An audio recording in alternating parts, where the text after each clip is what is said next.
마라나타. 안녕하십니까. 주께서 곧 오신다. 지난번에 우리가 여름 강원 지역의 캠프의 주제가 이제 예수 그리스도의 재림에 관해서 장장 6시간 동안 말씀을 들었습니다. 이 마라나타라고 하는 단어가 주께서 곧 오신다. 이제 고린도 교회에도 그 마지막 장에 고린도전서를 보면은 예수 그리스도가 다시 오심에 대해서 말씀을 했고요. 초대교회 성도들은 만날 때, 헤어질 때마다 마라나타라고 하는 단어를 썼습니다. 그래서 그런지 이번에 이제 기린노 교회에 2박 3일 그 캠프를 갔는데, 거기에 이 기린노 교회의 성도들에게는 구호가 뭔지 아세요? 마라나타. 그래서 그들은 누가 앞에 서든지 마라나타라고 인사를 하면은 모든 성도들이 따라서 마라나타 익숙해졌더라고요. 그래서 참 보기 좋다. 그래서 제가 따라하는 건 아니고, 어쨌든 그 지난 그 여름 캠프에 우리가 마라나타라고 하는 사행시도 지어가지고 뭐 그렇게 발표를 하고 그랬잖아요. 이 마라나타라고 하는 말은 이게 그리스 말입니다. 그래, 그리스어로 이제 주께서 곧 오신다 하는 뜻입니다. 그래서 우리가 주 예수 그리스도가 다시 오심이 매우 가까이 왔다 하는 심정을 가지고 우리가 주님을 섬겼으면 좋겠습니다. 여러분, 이제 아도나이 찬양단 젊은 형제자매들이 나와서 찬양을 했는데, 우리 이제 서청주에 두 가정이 갔잖아요. 송병렬 형제한테 이제 오래전에 서청주 교회에서 큰 찬양 그 집회를 한답니다. 그래서 어제 오늘 부탁을 해가지고 그 기타 반주도 하고 이렇게 하고, 우리 이제 이소은 형제 가정도 같이 가서 이제 어떻게 이제 찬양 집회를 하는가 가서 예배도 드리고 보기 위해서 갔습니다. 잘 다녀오도록 기도해 주시고, 우리 이 찬양 집회 정말 지난번에 우리가 찬양 집회를 했고, 또 앞으로 이제 11월 초에 또 이제 강원연합으로 찬양 집회가 있습니다. 그래서 이 찬양은 참으로 아름답고 참 좋은 것 같습니다. 찬양이 힘있게 불러지는 교회가 힘이 있습니다. 찬양 소리가 힘이 있는 교회가 영적으로 살아 있습니다. 그리고 힘없는 소리로 찬양을 부르고 죽어가는 소리로 찬양을 부르는 것은 성도들이 영적으로 침체되어 있다고 하는 것을 보여줄 수도 있어요. 어쨌든 이제 원주 교회가 계속해서 찬양으로 하나님 앞에 영광을 돌리기를 원하는 그런 마음이 있고요. 오늘 우리가 제목이 좀 무거운 제목이 아닌가 하는 생각을 하게 됩니다. 이 고린도 전후서를 우리가 살펴보면은 고린도라고 하는 이 교회가 많은 문제점들을 가지고 있는 것을 우리 구원받은 성도들이 다 알고 있습니다. 그래서 이제 요한계시록 22장 3장 22절에, 그리고 우리가 이제 그 요한계시록 2장 3장을 보게 되면은 7교회가 나옵니다. 그죠? 에서보두 사빌라 7교회가 나오는데, 7교회들마다 맨 끝마디마다 우리 주님께서 귀 있는 자들은 성령이 교회에게 하시는 말씀을 들을지어다. 이 교회는 귀를 가지고 하나님의 말씀을 들어야 합니다. 성령의 음성을 잘 들어야 된다는 얘기. 그래서 오늘 우리가 본문 말씀은 이제 고린도전서 1장 1절에서 17절에 있는 말씀을 가지고 우리 성도들과 함께 교제하기를 원합니다. 시간을 전략하기 위해서 제가 1절부터 그 17절까지를 부분적으로 같이 봉독을 하고자 합니다. 먼저 우리가 1절로 9절까지 성도들이 한 목소리로 봉독을 하면 좋겠다는 마음이 있습니다. 자, 고린도전서 1장 1절로 9절까지 한 목소리로 봉독하시겠습니다. 하나님의 뜻을 따라 그리스도 예수의 사도로 부르심을 받은 바울과 형제 소수대네는 고린도에 있는 하나님의 교회 곧 그리스도 예수 안에서 거룩하여지고 성도라 부르심을 받은 자들과 또 각 처에서 우리의 주 곧 그들과 우리의 주 되신 예수 그리스도의 이름을 부르는 모든 자들에게 하나님 우리 아버지와 주 예수 그리스도로부터 은혜와 평강이 있기를 원하노라. 그리스도 예수 안에서 너희에게 주신 하나님의 은혜로 말미암아 내가 너희를 위하여 항상 하나님께 감사하노니 이는 너희가 그 안에서 모든 일 곧 모든 언변과 모든 지식에 풍족함으로 그리스도의 증거가 너희 중에 견고하게 되어 너희가 모든 은사를 부족함이 없이 우리 주 예수 그리스도의 나타나심을 기다림이라. 주께서 너희를 우리 주 예수 그리스도의 날에 책망할 것이 없는 자로 끝까지 견고하게 하시리라. 너희를 불러 그의 아들 예수 그리스도 우리 주와 더불어 교제하게 하시는 하나님은 미쁘시도다. 9절까지 같이 한번 봉독을 했습니다. 지금 우리는 이 마지막 시대를 살아가고 있습니다.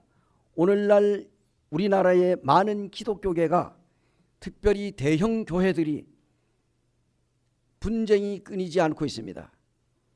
원주도 제2교회가 있습니다. 한 3년 전부터 원주에서 꽤 큰 대형 교회인데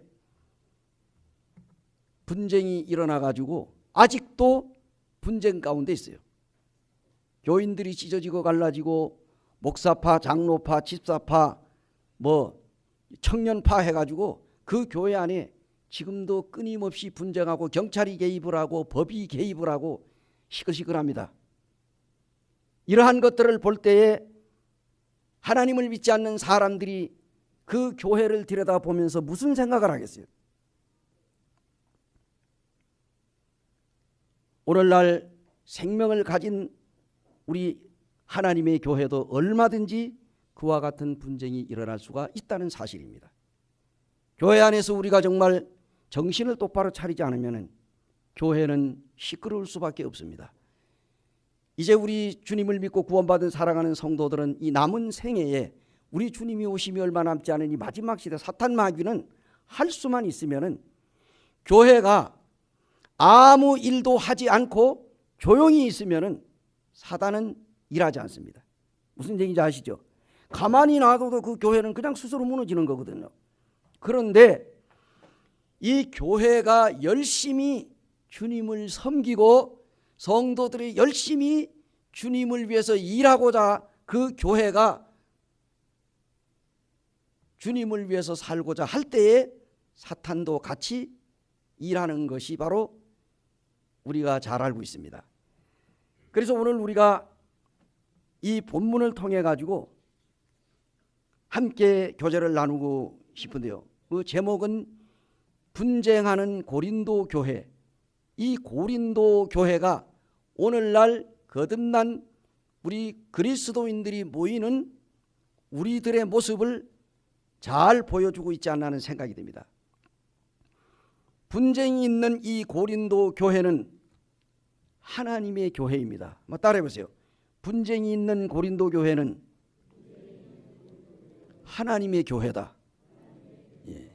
우리가 생각할 때, 이거 하나님 믿는 사람들이 이 교회 안에서 이렇게 싸우고 치고받고 하고 이렇게 분쟁이 있어도 되겠느냐? 그런데 고린도 교회를 쓸 당시에 고린도 교회에 분쟁이 있었습니다. 다툼이 있었다는 얘기예요. 아니, 더 나아가서 우리가 이제 사도행전을 보게 되면은 초대교회의 성도들이 어떻습니까? 헬라파 그리스도인들과 히브리파 그리스도인들 간에 분쟁이 있었어요. 더 그들이 열심히 주님을 섬기려고 그들이 서로 열심을 내다가 보니까 그들이 다투게 됐어요. 그 예루살렘 교회도 분쟁이 일어났습니다. 그래서 사도행전 6장에 보게 되면은 이제 교회도 성도들의 숫자가 많으니까 이제는 체계적으로 조직이 필요하다. 이것은 세상 조직을 가리키는 것이 아니고 그리스도 안에서 교회의 새로운 질서가 필요하다는 것을 사도들이 깨닫게 되면서 사도들은 뭡니까? 자기들은 이제 기도하고 말씀 전하는 일에만 전무하고 다른 어떤 헌신하고 봉사하는 이러한 것들은 또 교회의 집사들이 맡아가지고 일을 했으면 좋겠다고 해서 이제 기독교 최초의 교회 안에서 7 집사를 선택을 합니다. 그런데 거기에 초대교회의 7 집사가 선택된 과정을 보면은 그 7 집사로 선택을 된 그 이 형제들이 어떤 사람들이었어요?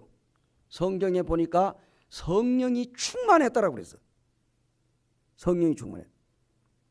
제가 저 아래 지역에 어떤 그 교회가 그 이제 장로 형제하고 만나서 교제를 하는데, 지금 우리도 장로를 한 2명 정도를 뽑아야 되는데 성도가 많다가 보니까 또 형제들도 다 비등비등하고, 근데 누구를 뽑아야 할지 모르겠대.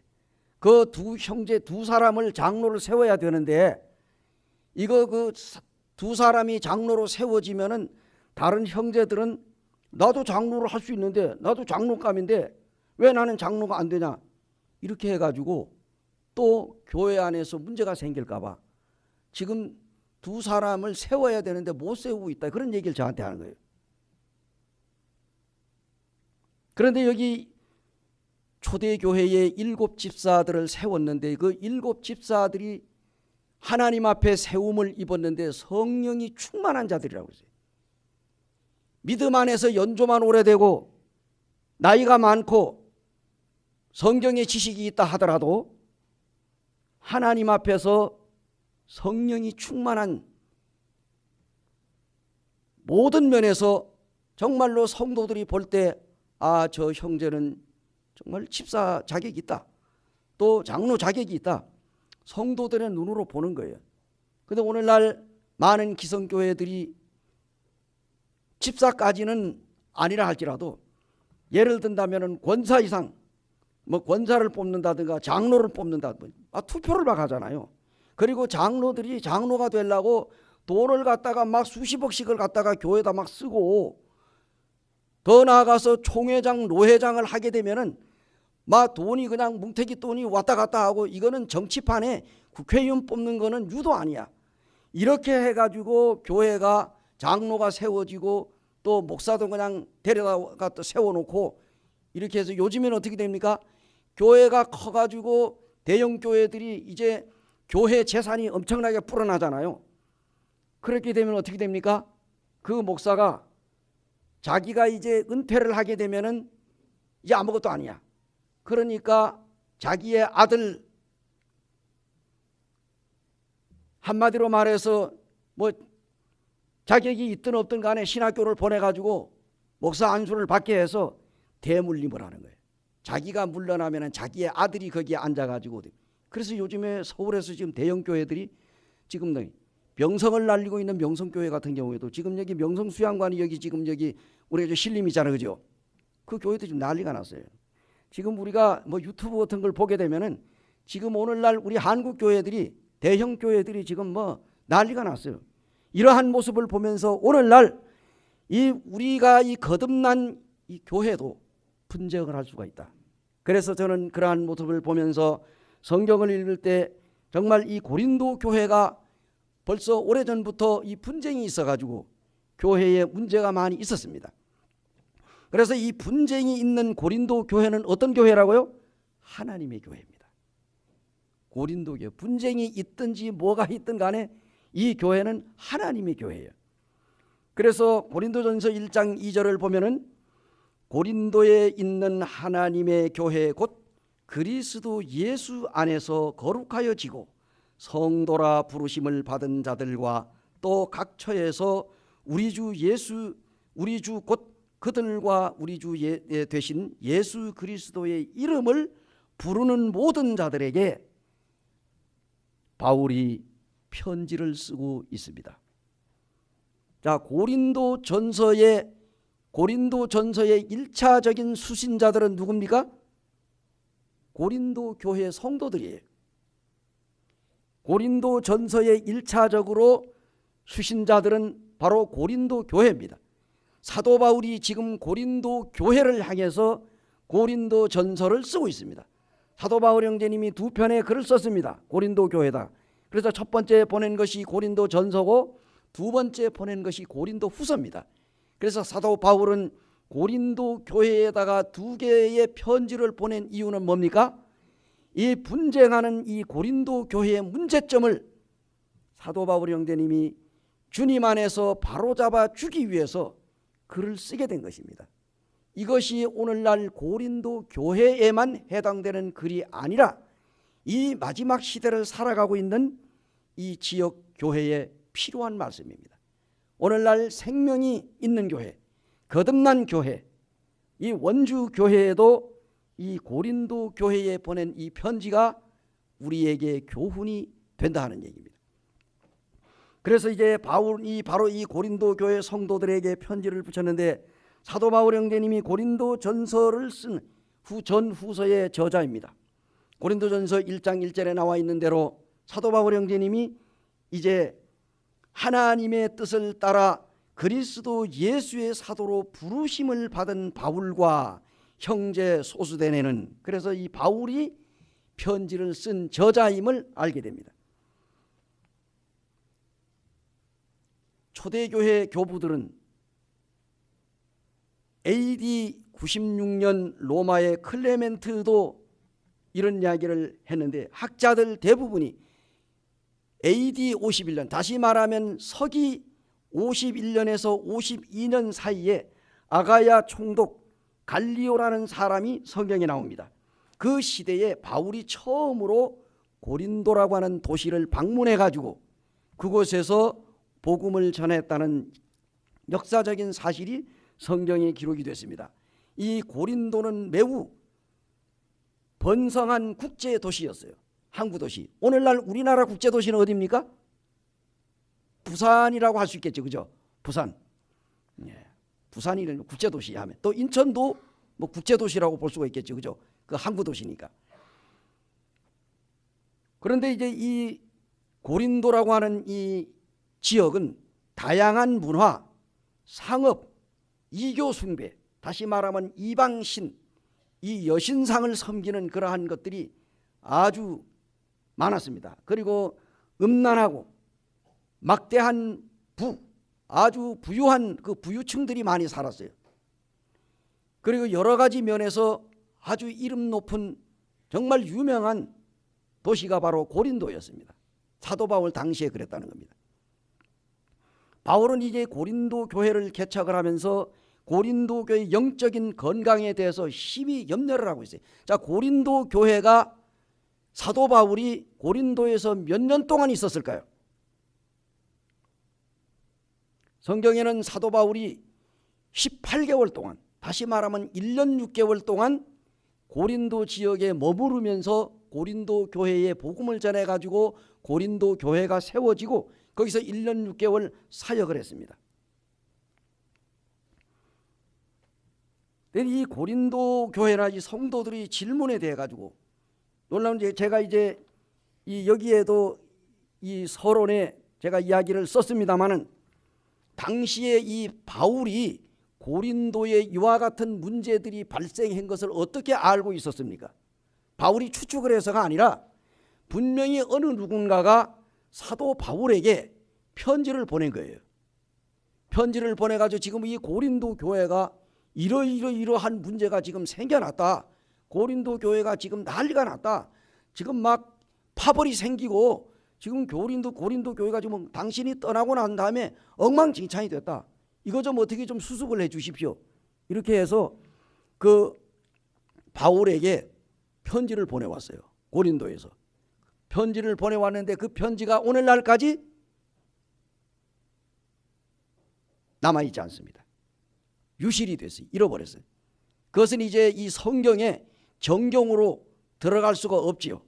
물론 일반 이제 성도들이 개인적으로 이 교회의 어려운 부분을 바울에게 보낸 이 개인적인 편지인데 이것은 유실이 되고 없어졌지만은 어쨌든 그 편지 내용에 고린도 교회의 상황을 아주 상세하게 써가지고 보냈기 때문에 그 편지를 읽은 바울이 자기가 개척을 한 교회, 자기 주님의 교회지만은 자기가 곳에 복음을 전해서 1년 6개월 동안을 머무르면서 고린도 교회의 성도들을 가르치고 교제해주고 이렇게 한 교회, 자기가 떠나온 이후에 고린도 교회가 파벌이 생기고 문제가 생겨가지고 혼란에 빠졌다고 하니 내가 도와줘야 되겠다. 이렇게 해서 사도 바울 형제님이 그 고린도 교회의 그 문제점을 하나하나 지적해 가면서 그 교회를 바로잡기 위하여 편지를 썼는데, 이것이 오늘날 교회의 하나의 진리로 자리 잡음을 했다는 겁니다. 그래서 오늘날 그 고린도 교회의 문제가 바로 오늘날 지역 교회의 우리들의 문제예요.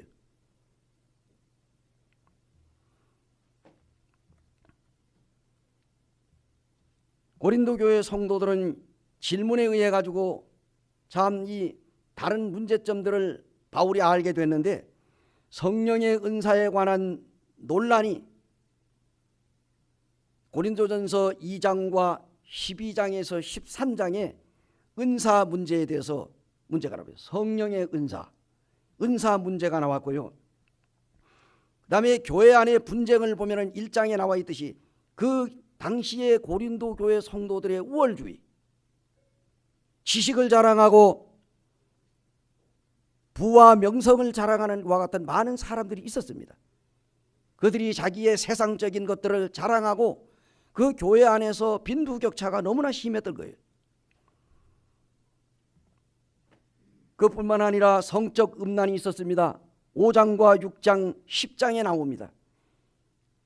그리고 바울의 권위에 대한 도전입니다. 고린도 교회 성도들, 야, 바울이 무슨 사도냐? 바울이 예수님의 제자들도 아닌데, 예수님의 12제자를 우리가 다 알고 있는데, 바울이 예수님의 죽는 거 보지도 못했잖아. 바울이 주님의 부활도 목격하지 못하고 주님으로부터 그 사도로 부르심을 받은 사람이 아닌데 어떻게 바울이 자기가 사도라고 주장을 하면서 우리 교회 와가지고 큰 소리 치고 말씀을 가르치고 그러냐? 이게 교회 안에 그런 문제가 있었어요. 근데 바울이 사도입니까 아닙니까? 사도 바울은 물론 주님이 12제자를 부를 때 거기에 소속되지 않았습니다.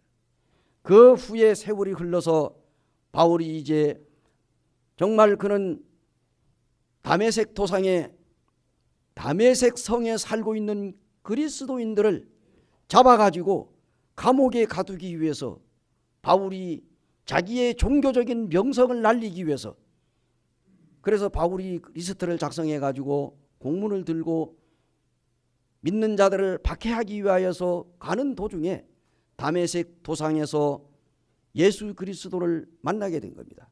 갑자기 그냥 태양보다도 더 밝은 빛이 이 바울의 눈을 정면으로 쐬니까 바울이 그 자리에서 주님으로부터 오는 빛을 보고 그 자리에서 꼬꾸라졌잖아요. 그리고 음성이 들려왔습니다. 다른 사람은 못 들었어. 바울에게 들렸습니다. 당시에 바울은 그 이름이 개명되기 전 사울이라고 하는 이름을 가지고 있었는데, 사울아 사울아 네가 왜 나를 핍박하느냐? 주여 누구시옵니까? 나는 내가 핍박하는 예수다. 잘 들어라. 그러면서 그 바울은 거기에서 눈이 멀어버렸어요. 실명이 됐어. 그래서 이제 이 성에 들어가게 되면은 아나니아라고 하는 내 제자가 있는데 그곳으로 가면 너에게 할 일을 가르쳐 줄 것이다. 이 바울이 거기에 사람의 부축을 받아가지고 아나니아 집에 들어갔을 때 아나니아는 사울이 오는 것을 보고 깜짝 놀랐어요. 우리 날 잡으러 온 거 아닌가? 겁나죠? 그래가지고 두려워 떨고 있는데 주의 성령이 아나니아에게 아나니아야 두려워하지 말라. 저자는 내가 보낸 자로서 그가 나를 위하여 할 일이 있다. 그래서 아나니아가 그 사울에게 안수하고 그 눈에 비늘 같은 것이 벗어지면서 눈을 떴습니다. 그때 이 사울은 주 예수 그리스도를 어디에서 만났어요? 다메섹 도상에서 주님을 만났고 주님의 음성을 듣고 그런 주님의 부르심을 받았습니다. 그래야 그는 아라비아로 와서 3년 동안 있다가 나중에 이제 그가 또 바나바를 통해 가지고 예루살렘으로 연결이 되고 예루살렘 교회에 나타났을 때 예루살렘의 사도들과 거기 있는 모든 성도들이 기절했어요. 잡으러 온 줄 알고. 그랬는데 거기에 바나바라고 하는 이 예수님을 믿은 이 성도가 바울을 소개를 했습니다. 염려하지 마십시오. 과거에는 이 믿지 않을 때는 그리스도인들을 잡아가지고 그랬는데 지금은 예수님을 믿고 구원받은 형제가 됐습니다. 그래서 그의 간증을 쫙 하고 소개를 해가지고 그 성도들이 안심을 하잖아요. 뭐 이런 과정이 있습니다. 어쨌든 이 바울은 이제 바울이라고 하는 이름을 가지고 이제 그가 이제 주님을 섬기며 복음 전하잖아요. 근데 성경에 보면은 이 바울이 여기에 하나님의 뜻을 따라 그리스도 예수의 사도로 부르심을 받았다. 왜 이 말을 강조했습니까? 이 바울이 고린도 교회 성도들이 대부분의 많은 사람들이 바울을 보고 당신이 무슨 사도냐 하고 바울의 사도권을 부정했기 때문에 사도 바울은 그들에게 분명하게 자기 자신이 하나님의 부르심을 받은 사도 바울이라는 사실을 명백하게 밝히기 위해서 성경에 보게 되면은 그가 쓴 그 이 서신서의 첫머리마다 나 바울은 예수 그리스도로부터 부르심을 입은 하나님의 사도다 하고 사도권을 강조하고 있습니다. 그래서 제가 그런 얘기를 많이 합니다. 우리 앞으로 이제 이 교회 안에서 이제 우리 젊은 세대가 정말로 주님의 부르심을 입은 한 형제가 이제 앞으로 사역을 하게 된다고 하면은 분명하게 하나님의 부르심이 있어야 된다니. 다시 말하면 하나님 앞에 기도하며 하나님의 말씀으로 부르심을 입어야만 하나님 앞에서 사역을 할 수 있어요. 왜 그런 줄 아십니까? 하나님의 부르심이 없으면은 교회에서 자기가 일을 하다가 어려움이 생기게 되면은 보따리 싸는 거예요. 책임감이 없기 때문에. 하나님의 부르심이 없으니까. 그렇기 때문에 하나님의 부르심이 있어야 된다는 얘기. 아시겠죠? 우리 앞으로 우리 젊은 청년들 간에 또 우리 이제 기도하는 중에 정말로 내가 복음을 위해서 살고 내가 이 교회를 위해서 헌신하고자 하는 이와 같은 마음이 있으면 기도하면서 주님이 나에게 분명한 사명감을 주셨다고 할 때 그 사명감을 받아야 되는 거예요. 부르심이 있어야 되는 거예요. 1차적인 부르심은 우리가 모든 성도들이 다 하나님 앞에 1차적인 부르심을 받아서 무슨 얘기예요? 예수 그리스도를 믿고 구원받아 하나님의 자녀로 다 부르심을 입었어요. 그러나 주님의 복음을 위한 부르심이 또 있다는 얘기예요. 그렇게 할 때에 그는 책임감을 가지고 죽든지 살든지 뭐 교회를 위해서 어쨌든 일을 할 수 있는 거예요. 이걸 제가 왜 이런 강조를 하느냐? 부르심이 없으면 하나님의 사역은 할 생각을 하지 말라는 얘기예요. 명백한 사실입니다. 그래서 우리가 성경에 보면은 사도 바울은 당당하게 그가 예수 그리스도의 부르심을 입은 나 바울은 그래야 권위가 있는 거예요. 하나님의 말씀으로 부르심을 입기 때문에 권위가 있는 거예요. 워낙 그냥 뭐 사업하다가 망하면 신학교 가고 뭐 일이 안 되면 또 가서 신학교 가고 해가지고 4년 동안 졸업 맞고 목사 한 수 받고 나와서 어느 교회 딱 보이면 내가 목사다. 그러니까 뭐 사익분들이 많이 나오죠. 거듭나지 못하고. 그죠? 교회 안에서 성도들은 많이 교인들은 많이 꼬일지 모르지만 그래 확실하게 예수 그리스도의 십자가의 복음을 전파하지 못하니까 교회들이 엉망이 되는 거예요. 그건 교회라고 볼 수가 없습니다. 거듭난 무리들이 모이는 곳이 하나님의 교회. 그래서 성경에 보게 되면은 이와 같이 이 사도 바울이 정말로 이 고린도 교회의 많은 문제들을 가지고 있습니다. 여기에 보게 되면은 이제 바울의 권위에 도전할 뿐만 아니라 부활에 관한 의에서 생겨나군 이단들이 있었습니다. 바울이 그래서 이 부활을 바로잡기 위해서 고린도전서 15장에 보게 되면은 사도 바울이 부활에 관한 이야기를 상세하게 얘기합니다. 부활. 뿐만 아니라 예배 중에 행하는 성찬 문제, 고린도전서 11장에 나오잖아요. 성찬 문제. 사람들이 그냥 포도주를 잔뜩 갖다 놓고 그냥 누가 오기 전에 그냥 다 마셔가지고 하나님 앞에서 그냥 취해가지고 얼굴이 벌게가지고 중언부언하고 이런 일이 고린도 교회에 있었어요. 술이 너무 취해가지고 너무 많이 먹어가지고 그리고 빵 같은 거 가져와가지고 성찬을 예배 드리기 전에 그냥 자기들 혼자 그냥 배불리 먹고 가난한 그 성도들 노예 생활하는 성도들 이거 와서 배가 쫄쫄 굶어가지고 이런 현상들이 성경에 있었다네. 어디에? 고린도 교회에 있었어요. 그래서 이런 그 예배 문제들 다 결혼 문제, 예수님의 재림 문제, 그 다음에 이방 이 신에게 제사한 이 재물 문제, 그 다음에 이혼 문제, 또 헌금 문제, 그 다음에 또 소송 문제. 이 믿는 형제 자매들끼리 법정에다가 고소해가지고 치고받고 네가 옳으냐 내가 옳으냐 이와 같은 사건들, 그리고 근친상간, 이러한 문제가 고린도 교회에 있었습니다. 우리가 들여다보면은 이거는 교회도 아니야. 교회도 아니야. 그런데도 불구하고 뭐라고 했어요? 고린도 교회를 하나님의 교회라고 불렀어요. 자, 하나님의 교회도 이런 문제가 발생할 수가 있어요. 오늘날 우리 이 원주 교회도 우리 성도들이 정신 차리지 않으면 이런 문제가 일어날 수 있다는 얘기예요. 그래서 우리가 정신 바짝 차려야 돼요. 지금은 자다가 깰 때가 벌써 됐습니다. 그래서 우리가 성경을 보면은 이러한 일들이 비일비재하게 일어나고 있다.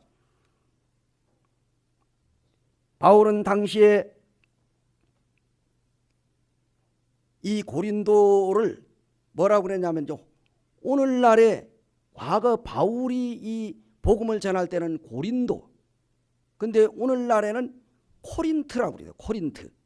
물론 저는 이제 신약 성경에 나오는 7 소아시아 지역을 방문한 적은 없습니다. 물론 이제 우리들 중에서 뭐 다녀온 형제 자매들도 있을 수 있겠지만은, 그러나 이제 이 그리스 상업적인 정치적인 중심의 도시 코린트라고 하는 해협에서 약간 떨어진 것이 위치한 이 도시가 바로 고린도입니다. 무역항이. 오늘날에는 작은 촌락으로 남아있다고 그럽니다. 당시 바울이 복음을 전할 당시에 50만의 인구가 있었대요. 우리 원주 인구가 몇만? 정확하게 30만 5만 정도 됩니까? 그죠? 원주의 인구보다도 더 많아.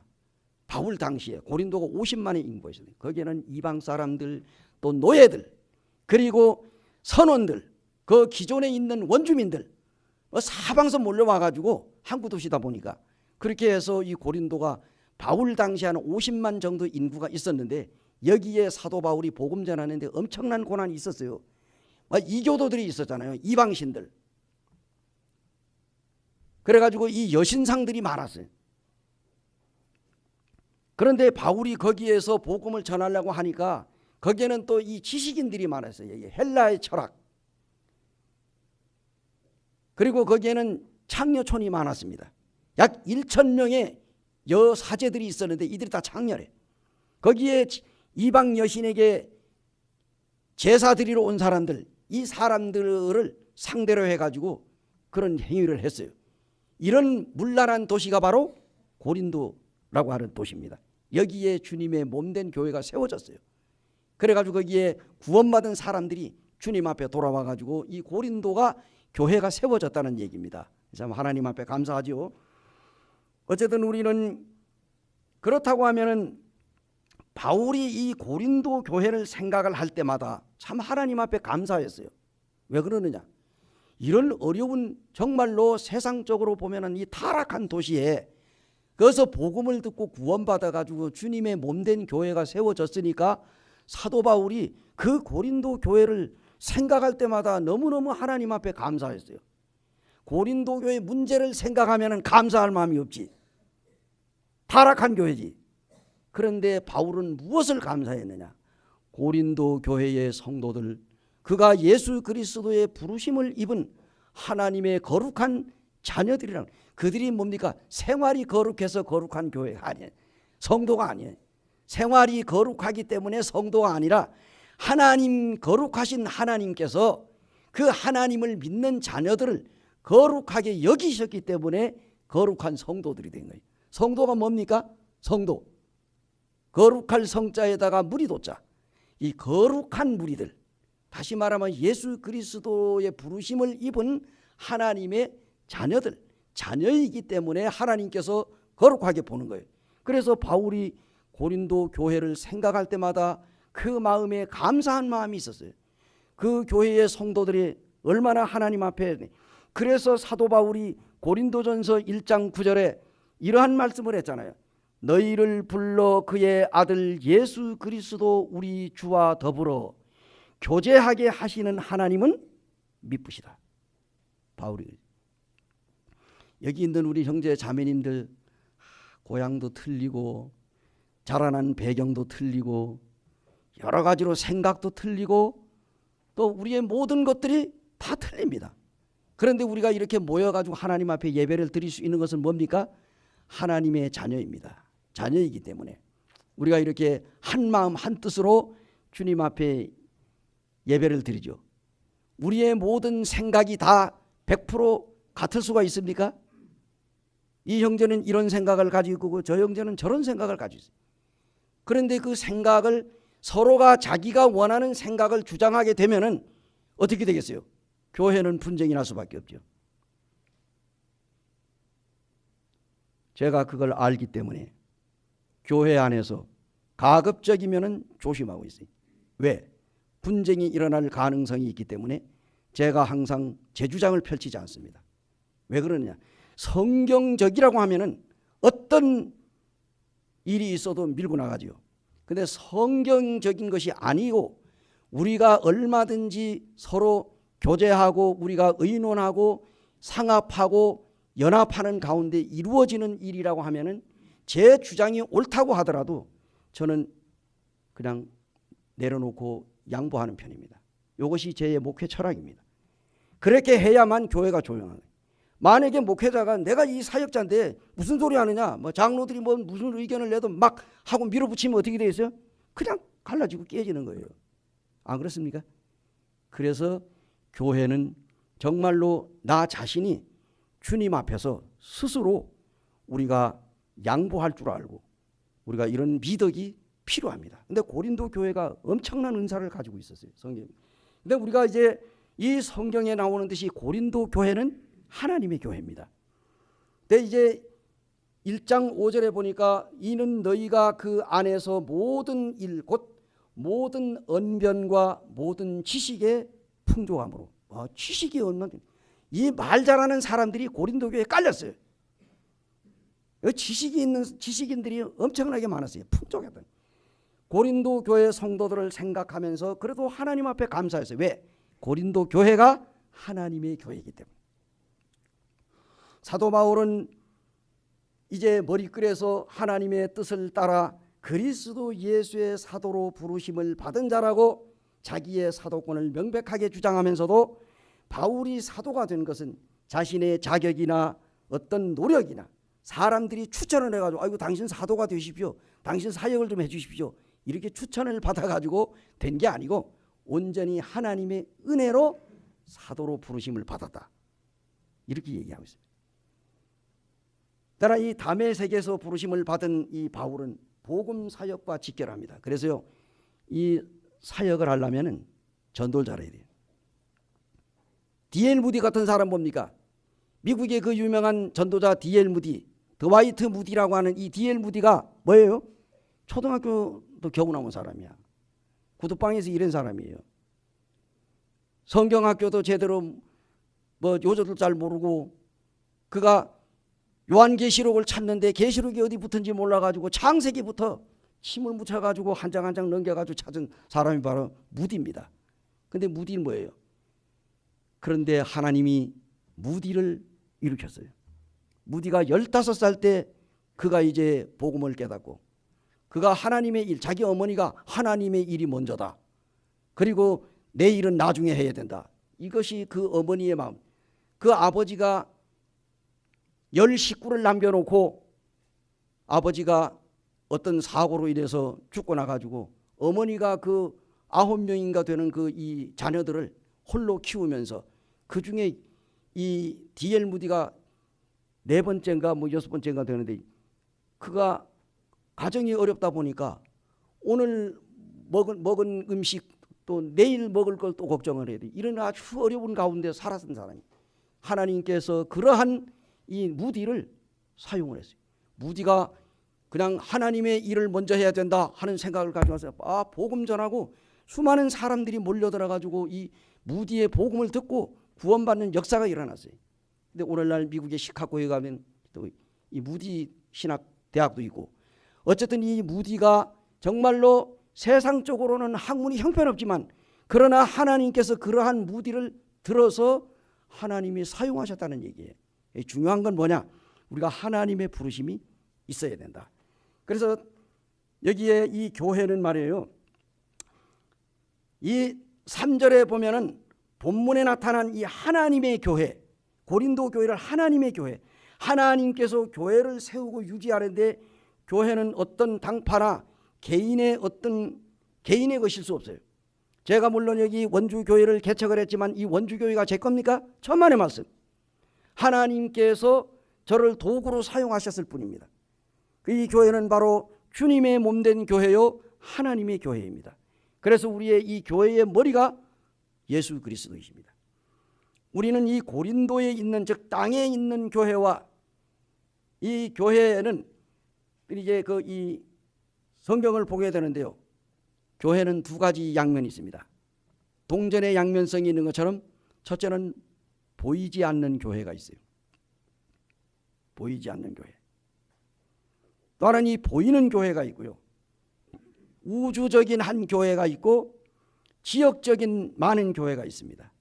그리고 천상의 교회가 있고 또한 이제 지상의 교회가 있습니다. 나는 승리의 교회가 있고 전투하는 교회. 지금 우리 뭡니까? 우리 이 원주교회는 지금 전투하는 교회예요. 전투하는 교회. 누구하고 전투를 해? 성도와 성도 간의 전투에? 사탄 마귀와의 전투. 지금 이 교회는 이 지상에서 전투 중에 있어. 우리는 지금도 이 사탄과 우리 육신과 싸우는 거예요. 전투하는 교회. 그 다음에 완전 무결한 교회, 지상에는 없습니다. 앞으로 이 교회가 이제 주님이 공중에 재림해서 이 교회가 들림을 받게 되면은 저 천상에 있는 그 교회가 이제 공중으로 올라갈 때 완전 무결한 교회, 죄가 없고 분쟁이 없고 정말로 완전한 교회, 이 교회는 아직까지 없습니다. 이 지상에 있는 교회는 바로 질그릇 같은 교회입니다. 잘못 건드리게 되면 깨어질 수가 있고 정말로 유리그릇 다루듯이 잘 다루어야 하는 것이 바로 지상교회입니다. 두 번째로 분쟁이 있는 교회는 많은 은사를 가지고 있었습니다. 따라해 보세요. 분쟁이 있는 고린도 교회는 많은 은사를 가지고 있었다. 이 고린도 교회가요 굉장히 많은 은사를 가지고 있었어요. 그래요 안 그래요? 7절에 보면 뭐라고 그랬습니까? 너희가 모든 은사에 부족함이 없이 우리 주 예수 그리스도의 나타나심을 기다림이라. 고린도 교회의 성도들은 정말로 다양한 은사를 가지고 있어요. 다른 어떤 교회보다도 많은 은사를 가지고 있었다. 그러니까 이 교회가 승승장구하고 그 은사를 잘 사용했으면요 고린도 교회는 엄청난 그 부흥이 일어났을 것입니다. 고린도 교회의 문제점을 알기 위해서 고린도의 환경을 우리가 조금 보겠는데요. 이 고린도는 그리스 이 보토와 델페폰네소스라 하는 이러한 그 항구가 있어요. 그런데 이게 이 항구가 에게해라고 하는 항구와 아드리아해라고 하는 이 항구가 있는데 이게 이제 모든 배들이 지나갈 때에 고린도의 이 좁은 협곡에 있는 이 고린도라고 하는 이 항구 도시로 질러 가면은 안전하게 빠른 시간 안에 갈 수가 있답니다. 지금 우리 대한민국은 어때요? 어디에 붙어 있어요? 아주 이 일본 또 이 중국 있는데 같이 붙어 있어요. 그 지도상을 보게 되면 그 위에는 또 러시아요. 우리나라는 이리 치이고 저리 치이고 정말 우리 대한민국은 아주 거기 묘하게 생긴 나라다. 이런 나라가 지금요 그때 세계적으로 우리나라가 이제 경제적 수준도 높아지고 참 우리 대한민국이 지금도 살아 존재하는 것 보면은 이 우리나라가 뭡니까? 하나님의 은혜야. 아시겠어요? 하나님의 은혜가 아니면은 이 나라는 하루아침 무너집니다. 정치 얘기나 별로 좋아하잖아요. 오늘날 지금 뭡니까? 시끌시끌하죠? 예. 여러분 남북 통일이 금방 될 것 같아? 천만의 말씀. 요즘 젊은 사람들은 천지를 몰라. 어떤 사람이 그러다 386을 아느냐? 너희들이 386을 아느냐? 그러다 386. 386이 뭔지 아세요? 38세대가 아니라 386을 아느냐 하는 얘기는 너희들이 3.1절을 아느냐? 또 8.15를 아느냐? 6.25를 아느냐? 이걸 겪어보지 못한 사람들이 요즘 386 세대라고 해요. 그러나 우리 윗세대들은 뭡니까? 이걸 다 겪었어요. 그렇기 때문에 전쟁이 무엇이라는 걸 알고 공산주의가 뭔지를 알고 우리나라는 정말로 모든 걸 알고 있는. 그러나 오늘날 우리 젊은 세대는 천지를 몰라. 이게 문제입니다. 기도 많이 해야 돼요. 우리가 지금 적화 통일되고 전쟁으로 해서 우리가 발살되면은 예수님도 막 제대로 섬기지 못하잖아요. 그래요, 안 그래요? 남북 통일이 돼야 됩니다. 그렇지만은 그게 쉽게 되지 않는 거예요. 정신 똑바로 차려야 돼요. 우리 그리스도인들이 기도해야 합니다. 나라와 민족을 위해서, 위정자들을 위해서 우리가 정말로 기도해야 돼요. 여기에서 더 이상은 얘기하면 안 됩니다. 어쨌든 우리는 이제 분쟁이 있는 고린도 교회 정말로 많은 은사를 가지고 있어요. 은사를 잘 활용을 해야 돼. 월남이 왜 패망했어요? 월남이 대한민국이 명호부대, 뭐 백마부대, 비둘기부대, 뭐 여러 가지 많은 부대들이 그냥 우리나라가 몇 년 동안을 월남 파병을 해가지고 목숨을 잃고 얼마나 많은 전쟁을 했어요. 피를 흘리고 그 미국하고 수년 동안 전쟁했잖아요. 근데 이 월남이 뭐예요? 낮에는 베트남 사람이고 밤에는 베트콩이래. 아, 1인이 뭐 그 나라가 제대로 되겠어요. 그리고 공산화 됐잖아. 그러니까 미국도 손들고 한국도 손들고 다 후퇴하고 월남이 지금 그렇게 된 거예요. 지금은 조금씩 나아지고 있기는 하고 지금 교류는 하지만요. 근데 월남이 무기가 없어 망했어요. 엄청나게 최첨단 무기, 당시에 지금의 무기 말고 최첨단 무기를 갖다가 쌓아놓고 폭격을 하고 했는데도 이게 엉뚱한 짓을 하니까 나라가 제대로 독립이 될 수가 없고 이 전쟁이 종식될 수가 없어요.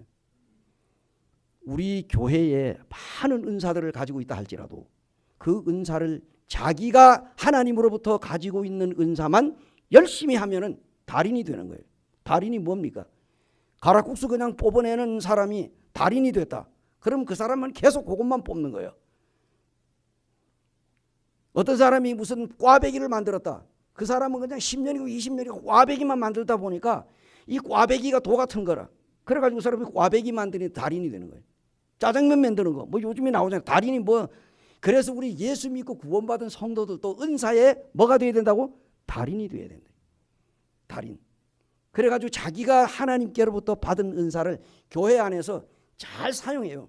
그렇게 되면은 교회가 어떻게 돼요? 금방 부흥됩니다. 그런데 내가 가지고 있는 은사만 최고고 다른 사람이 가지고 있는 은사는 이거고 이렇게 하면 교회가 어떻게 됐어요? 문제가 생기는 거예요. 분쟁이 일어나는 거예요. 그러게 하면 안 돼요. 고린도 교회에 다양한 은사가 있었어요. 근데 은사를 잘 활용을 해야 되는데 그 은사를 가지고 너무 그냥 허세를 부리고 교만을 떨고 이렇게 하다 보니까 고린도가 문제가 생긴 거예요. 그래가 분쟁이 일어났어요. 어쨌든 우리는 성경에 보면은 분쟁이 있는 이 고린도 교회는 정말 많은 은사를 가지고 있었는데 이 은사를 잘 활용해야 되는데 그렇지 못해가지고 교회가 어려움을 갖고 있었습니다. 오늘 우리가 받을 교훈은 무엇일까요? 이와 같이 모든 은혜, 모든 언변, 모든 지혜, 모든 은사를 갖추고 있는 이 교회라 할지라도 본 서신서에 언급하고 있는 것과 같이 그들의 모든 죄악이 그 교회의 성도들의 마음속에 침투하게 되면은 그 교회는 하루아침에 망하는 거예요. 그래서 우리 모든 성도들이 주님으로부터 받은 그 은사를 정말 하나님 앞에서 겸손하게 잘 사용해야 되고 다른 은사를 가진 사람 은사가 뭐 내게 제일 높고 저 사람이 가지고 있는 은사는 제일 하빠리 뭐 이런 식으로 하면 안 돼요. 하나님이 주신 은사는 다 귀한 거예요. 여러분 우리가 우리 오장육부가 있습니다. 그리고 우리가 이 모든 이목구비를 가지고 있어요. 여기에 우리 몸에 있는 어떤 것이 더 중요하고 어떤 것이 덜 귀하다. 어떻게 생각하세요? 입으로 밥 먹고 말하니까 입이 최고입니까? 입으로 들어가가지고 모든 음식들을 다 배설해내는 학문은 이건 아무것도 아니에요? 그렇게 생각합니까? 이 환경청 장관과 같은 이 학문 여러분들 관리 잘해. 이거 잘못되게 되면 어떻게 돼요? 우리 몸에 있는 모든 오장육부와 우리 모든 이 기능 이거 어디 어떤 거는 최고고 어떤 거는 낮다. 이게 있어요, 없어요? 그 우리 몸에 있는 기능은 어느 것이 덜 귀하고 어떤 것은 더 귀하고 하는 게 다 귀한 거예요. 어떠세요? 우리 몸에 있는 게 전부 눈이고 남은 아무것도 없다 하면 어떻게 되겠어요? 여러분은 어떤 사람이 아기가 태어나는데 귀도 없고 코도 없고 입도 없고 눈만 가지고 태어난다. 그거 어떻게 되겠어요? 이거 완전 기형이지. 하나님께서 우리가 이 세상에 태어날 때 엄마 뱃속에 있을 때 180일 동안 10개월 동안 그 안에서 완전히 아이가 자라가지고 태어나기 전까지 이미 엄마 배 안에서 뭡니까? 오장육부와 우리의 모든 기능이 다 완전 손과 발이 다 만들어져 가지고 그래가지고 태어납니다. 그렇죠? 어떤 사람인데 왜 아이가 태어날 때 주먹을 쥐고 태어나냐? 아는 사람 있어요? 누가 그러더라고. 주먹을 쥐고 아이가 태어난데 내가 세상에서 이제 어떻게 살아갈 거냐 이래가지고 태어난다 그러더라고. 그게 진짜인지 아닌지 잘 모르지만 어쨌든 간에 우리는 태어날 때 이목구비를 다 갖추고 손과 발을 다 가지고 태어나요. 왜? 이제 태어나서 세상을 우리가 살아가는데 이게 필요하잖아요. 그래서 다 가지고 갖추어가지고 태어나. 이 세상에 태어나가지고 어느 날 올챙이가 앞다리가 쭉 뒷다리가 쭉 해가지고 깨구리 되듯이 그렇게 되는 게 아니고 우리는 태어날 때 뭡니까? 눈만 가지고 태어났다가 나중에 또 밥 먹고 젖 먹고 또 잘하니까 또 귀가 생기고 또 입이 생기고 이렇게 합니까? 아니, 엄마 태 안에서 10달 동안 있을 때 완전히 인간으로서 완성이 돼가지고 태어나면은 이제 활동할 수 있도록 이 세상을 살아갈 수 있는 모든 이목구비가 완성돼가지고 태어나는 거예요.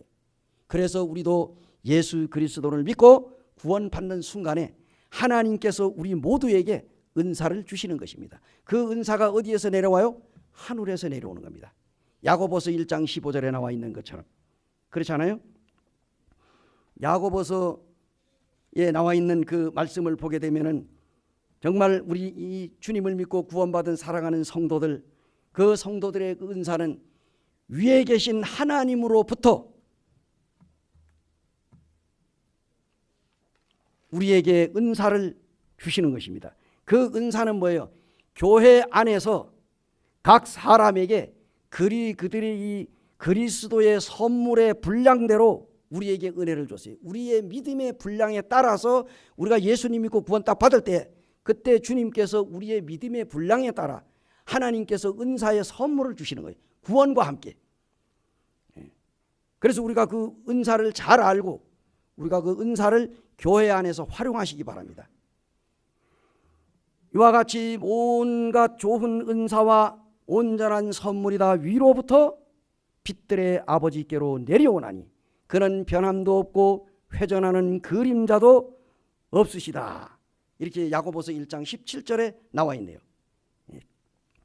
사랑하는 형제 자매님들, 예수 그리스도는 교회의 머리입니다.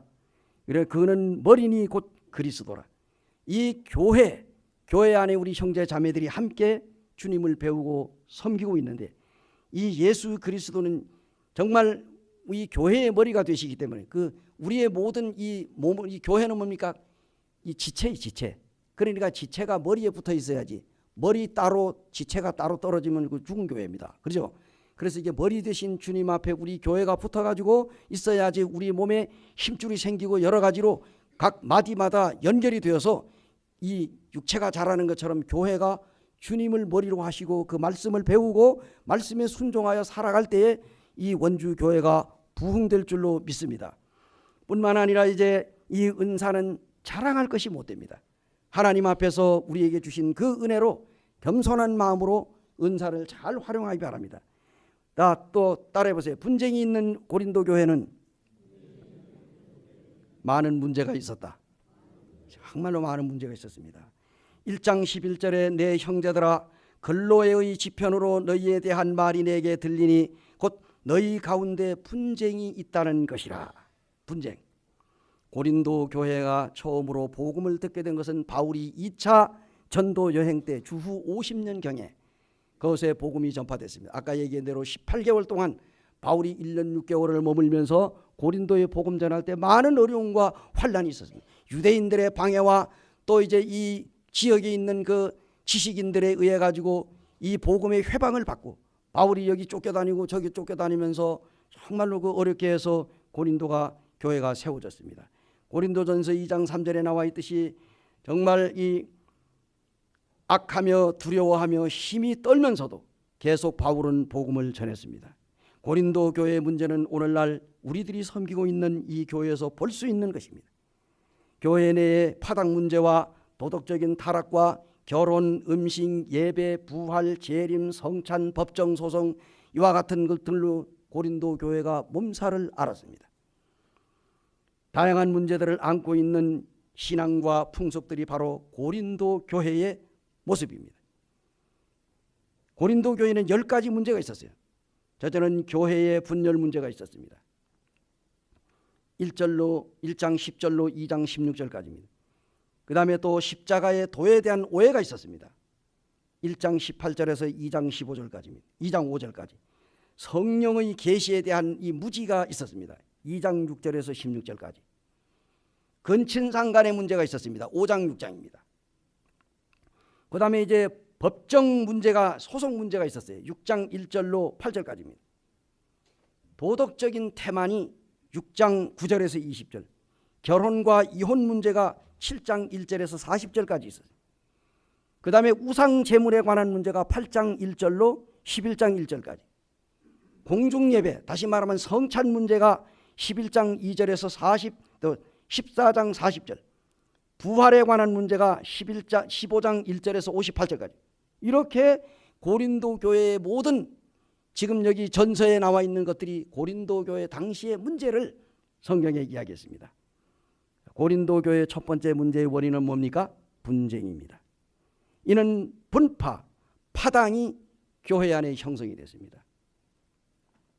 지금 우리가 교회에서 지금 오후에 그룹 교제를 하죠. 그룹 교제를 하는데 여기에 파당이 있으면 어떻게 되겠어요?